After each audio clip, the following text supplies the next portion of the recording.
Um velho sábio caminhava com seu discípulo por uma estrada até que ele avista uma casa muito humilde e velha. Ao se aproximar e fazer contato com os moradores da casa, ele vê que os moradores são igual à casa, tão simples, humildes, pobres. Triste e perplexo com tanta pobreza e miséria, o sábio pergunta ao chefe da família como é que eles se sustentavam. E o chefe daquela família respondeu ao sábio que a única fonte de renda da família era uma vaca. De uma única vaca, eles tiravam o sustento de toda a família. Ao se despedir da família e de volta à estrada, o sábio dá uma ordem para o seu discípulo: eu quero que você mate aquela vaca. O discípulo rapidamente ele fica indignado com seu mestre e diz: o senhor está louco? Aquela vaca é a única fonte de renda daquela família, daquela humilde família. Mas o sábio permaneceu firme na sua ordem e repetiu para o seu discípulo: eu quero que você mate aquela vaca. O discípulo ele acha aquilo tudo um grande absurdo e de início ele nega a ordem do seu mestre, mas acaba cedendo e cumpre a ordem. Ainda muito indignado, pois para ele aquilo era uma ordem cruel, o discípulo vai à casa no momento em que ninguém estava vendo e mata a vaca. Muito chateado, ele volta e diz para o seu mestre: eu cumpri a sua cruel ordem. Passado alguns anos, o seu mestre diz para o seu discípulo: vamos fazer uma visita àquela família da humilde casa, a casa da vaquinha. Eles saem pela estrada e já de longe eles avistam um cenário completamente diferente daquele visto antes. Aquela velha casa já não existe mais, agora ela deu lugar a uma mansão com jardins na frente e belos automóveis caríssimos. Mas o discípulo retruca: deve ser outra família que está morando ali. Mas ao se aproximar, eles encontram a mesma família morando agora numa casa bastante luxuosa. Então o discípulo questiona o chefe da família: como é possível? Há alguns anos atrás vocês eram pobres e miseráveis, como prosperaram tanto?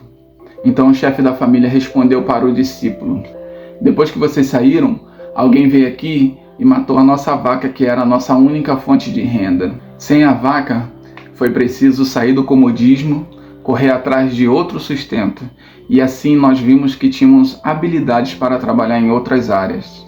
E assim prosperamos nas atividades que fomos obrigados a fazer. Em Atos 9, Lucas conta a conversão de Paulo. Paulo tem um encontro com Jesus e fica cego. Através dessa cegueira, Jesus encaminha Paulo a um determinado lugar. E a partir dali, ele começa o seu ministério. Você se lembra da sua conversão? Ou dos seus primeiros passos no caminho do Senhor? A minha conversão ela se deu num momento muito difícil, onde todos os meus objetivos estavam dando errado. Tudo aquilo que eu tentava fazer dava errado. Eu acredito que se fosse ao contrário, se tudo que eu estivesse tentando fazer desse certo, eu não teria buscado ao Senhor e eu não teria conhecido quem é o verdadeiro Deus. Eu acredito que muitas das vezes, e vejo na sua palavra, que ele usa o sofrimento para abrir os olhos espirituais daqueles que são escolhidos e também cumprir os seus propósitos, como foi com o apóstolo Paulo. Seja sincero, se não fosse aquele obstáculo ou aquele desafio que você enfrentou, você teria vindo para Cristo? Se tudo o que você fizesse desse certo, você teria vindo para os caminhos do Senhor? Certamente o orgulho tomaria conta do nosso coração e nós acharíamos que não precisamos de Deus para nada. Se Deus não nos cercar, fizer nós cairmos por terra e cegar nosso entendimento para algumas coisas, nós seguiríamos na nossa Damasco da vida em desobediência ao Senhor. Também foi assim com o povo de Deus durante toda a história. Lembra de quando Deus disse para o povo não esquecer dele quando estivesse na prosperidade? Lá em Deuteronômio 8, 11, 20, diz assim: nunca esqueçam o Senhor nosso Deus e tenham o cuidado de obedecer aos seus mandamentos e às suas leis, que hoje eu estou dando a vocês. Naquela terra, vocês terão toda a comida que quiserem, construirão boas casas, onde morarão o seu gado e o seu rebanho aumentarão. Vocês ajuntarão mais prata e ouro e terão tudo de sobra. Então, tomem cuidado para não ficarem orgulhosos e esquecerem o Senhor, nosso Deus, que os tirou do Egito, onde vocês eram escravos. Ele os levou por aquele enorme e perigoso deserto, cheio de cobras venenosas e de escorpiões, e onde não havia água. Mas no deserto Deus fez sair água da rocha bruta para vocês beberem, e lhes deu para comer um maná, uma comida que os seus antepassados não conheciam. Ele fez tudo isso para humilhá-los e fazê-los passar por provas a fim de abençoá-los mais tarde. Portanto, não pense que foi com sua própria força e com o seu trabalho que vocês conseguiram todas essas riquezas. Lembrem do Senhor nosso Deus, pois é Ele que lhes dá força para poderem conseguir riquezas. Vocês estão vendo que assim Ele está cumprindo a aliança feita por meio do juramento com os nossos antepassados. Mas se vocês esquecerem do Senhor e adorarem e servirem outros deuses, eu aviso hoje a vocês que certamente morrerão. Se não obedecerem ao Senhor, nosso Deus, então vocês morrerão. Como vão morrer os povos que Deus vai destruir na presença de vocês? Lembra também quando Deus permitia que os inimigos ganhassem as batalhas para que o povo retornasse ao Senhor? Toda vez que o povo desobedecia, Deus enviava inimigos, e esses inimigos ganhavam a batalha, e o povo voltava e clamava ao Senhor, e o Senhor voltava para eles. Mas aí o povo se rebelava de novo e pecava de novo. E aí Deus permitia novas circunstâncias, novas situações. E aquelas situações faziam com que o povo voltasse para o Senhor. E foi assim quase durante todo o livro de Juízes.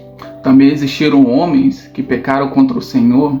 E os sofrimentos causados pelos seus pecados fizeram eles retornar para o Senhor.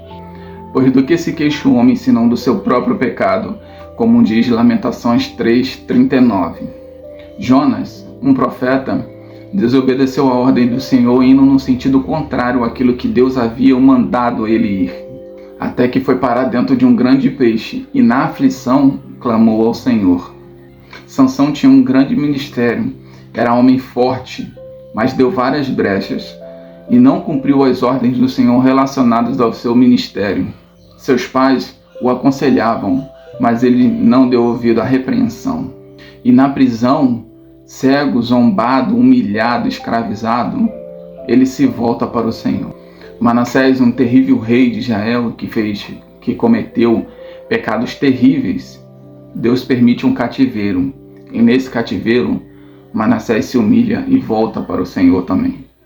As adversidades, elas quebram o nosso orgulho e mostram pra gente que nós não somos nada e precisamos do Senhor em todos os nossos caminhos, em todas as áreas da nossa vida.